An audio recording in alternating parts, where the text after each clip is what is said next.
The Joe Rogan Experience. I've often wondered if what we think of in terms of like artificial life from another planet or life from another planet is like an artificial creation.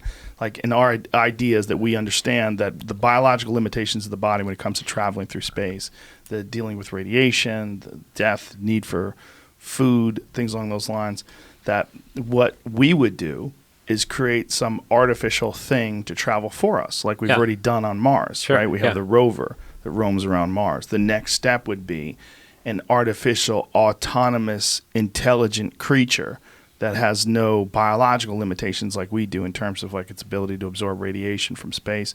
And we create one of those little guys just like that with an enormous head, no sex organs, doesn't need sex organs, you know, and we have this thing pilot these ships that can defy our own physical limitations in terms of what would happen to us if we had to deal with, 1 million G-force because it's moving at some preposterous rate through space.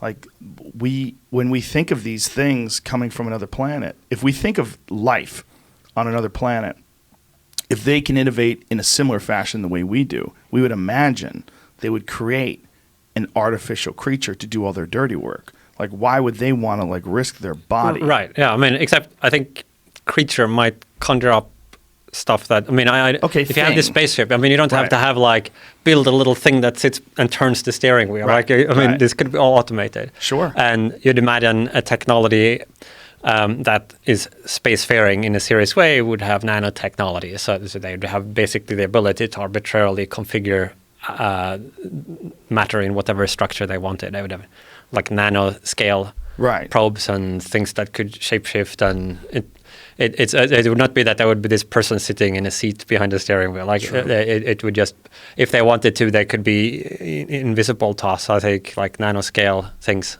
hiding in a rock somewhere. Yes. Then just connecting with an information link up to some planetary-sized computer somewhere far away, which would be doing that. So yeah, I think that's the way that space is most likely to get colonized. It's not going to be like with meat sacks kind of driving spaceships around and having Star Trek adventures. It's got to be some spherical frontier emanating from whatever the home planet was, moving at some significant fraction of the speed of light and converting everything in its path into infrastructure of whatever type is maximally valuable for that civilization, maybe computers and launchers to launch more of these space probes so that the whole wavefront can continue to propagate. But one of the things you brought up earlier is that if human beings are going to continue and we're going to propagate through the universe, we're going to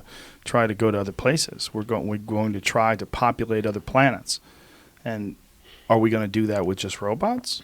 Or are we going to try to do that biologically? We're probably going to try to do it biologically. And one of the things you were saying earlier is one of the things that artificial intelligence could possibly do is accelerate our ability to travel to other lands or other planets. Yeah. We're going to try. In fact, some people are, right, trying to biological. I just think that's going to not lead to anything important until those efforts becomes obsoleted by some radical new technology wave, probably triggered by machine superintelligence, that then rapidly leads to something approximating technological maturity. Once innovation happens at digital timescales rather than human timescales, then all these things that you could imagine we doing, if we had 40,000 years to work on it, we would have space colonies and cures for aging and all of these things, right? But if that thinking time happens, at digital speeds, then that long future gets telescoped. And I think you fairly quickly reach a condition where you have close to optimal technology. And then you can colonize the space cost effectively. You just need to send out one little probe that then can land on some resource and set up a production facility to make more probes, and then it spreads exponentially everywhere.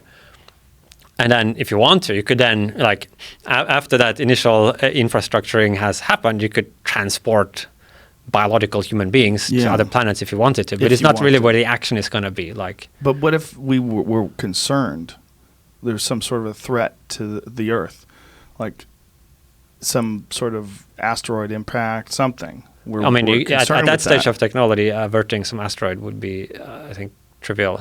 Really? It would be like a gift of free energy. Like, oh, here comes an energy package. Great. That's a funny way to look at it. Do you think we're going to eventually colonize Mars? Well, I think the answer is this. I think if and only if we manage to get through these key technological transitions, and then I think we will colonize not just Mars, but everything else that is accessible in the universe. When you talk about these things, people always want to know when. When do you think it's going to happen? What's the timeline? Yeah, so my guess would be after technological maturity, like after superintelligence.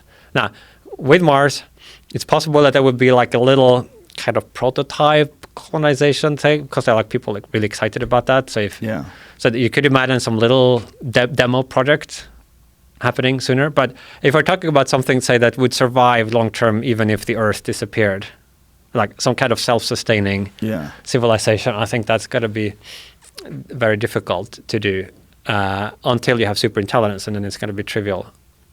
So you think superintelligence could potentially be that one of the applications would be to terraform Mars, to change the atmosphere, to make it sustainable for biological life. Yeah, for biological life. If you like want a second spot. Yeah, for example. Like a vacation house. Yeah. Now, I also think that at this is a very radical context, technological maturity, because we already, maybe there are additional technologies we can't even think of yet, but even just what we already know about physics, etc., we can sort of see possible technologies that we don't yet that we're not yet able to build, but we can see that they would be consistent with physics, that it would be stable structures. Yeah. And already that creates a vast space of things you could do.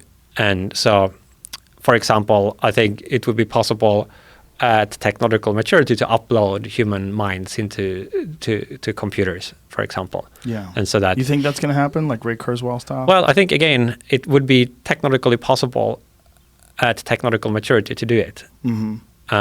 Now, whether it's actually going to happen then depends, A, do we reach technological maturity, and B, are we interested in using our technology for that purpose at that time? But both of those seem kind of reasonably possible. Yeah, reasonably possible. Plausible, especially in comparison to what we've already achieved.